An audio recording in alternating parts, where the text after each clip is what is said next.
महत्त्वाची बातमी विधानसभेत जितेंद्र आव्हाड यांनी छत्रपती शिवाजी महाराजांवर केलेल्या वक्तव्यानं आता वाद निर्माण झालाय। सत्ताधाऱ्यांनी यावेळी आव्हाडांच्या निलंबनाची मागणी लावून धरली आणि यानंतर जितेंद्र आव्हाड यांनी माफीही मागितली। तर यापुढे महापुरुषांवर चुकीचं वक्तव्य केल्यास निलंबन करणार अशी सक्त ताकीद विधानसभा अध्यक्षांनी आव्हाडांना दिली। त्यांचं कुंकुम टोळक अंगठ्याने केलं, पायाच्या अंगठ्याने। यांना पहिले निलंबन करा अध्यक्ष महोदय। इथून अध्यक्ष महोदय, हे बिलकुल महाराष्ट्र सहन करून घेणार नाही। पवारांच्या राष्ट्रवादीचे आमदार जितेंद्र आव्हाडांच्या शिवरायांबाबतच्या वक्तव्यानं विधानसभेत मोठा गोंधळ झाला। राज्याभिषेकाचा दाखला देत पायाच्या अंगठ्यानं शिवरायांना टिळा लावल्याचं आव्हाड म्हणाले। यावरून सत्ताधारी चांगलेच आक्रमक झाले आणि त्यांनी आव्हाडांच्या निलंबनाची मागणी केली। त्यांना एक शूद्र म्हटलं गेलं, आम्ही तर शूद्र आहोतच। त्यांचा राज्याभिषेक करताना त्यांचं कुंकुम टोळक अंगठ्याने केलं, पायाच्या अंगठ्याने। लिहिलंय, पुस्तकात वाचा। अध्यक्ष महोदय, हे बिलकुल महाराष्ट्र सहन करून घेणार नाही।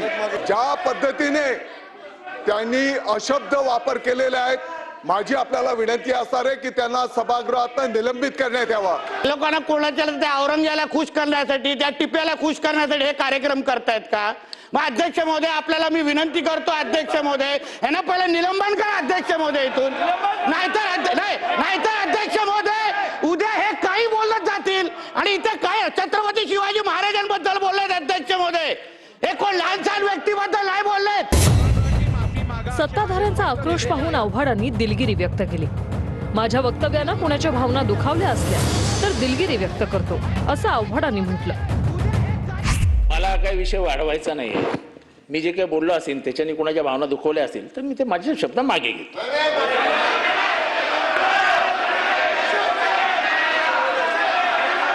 ठीक आहे,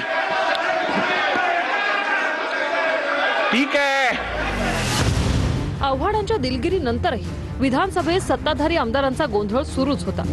यानंतर नार्वेकरांनी आव्हाडांना माफी मागण्यास सांगितलं आणि यापुढे असं महापुरुषांबद्दल चुकीचं विधान केल्यास निलंबन करणार अशी ताकीद दिली।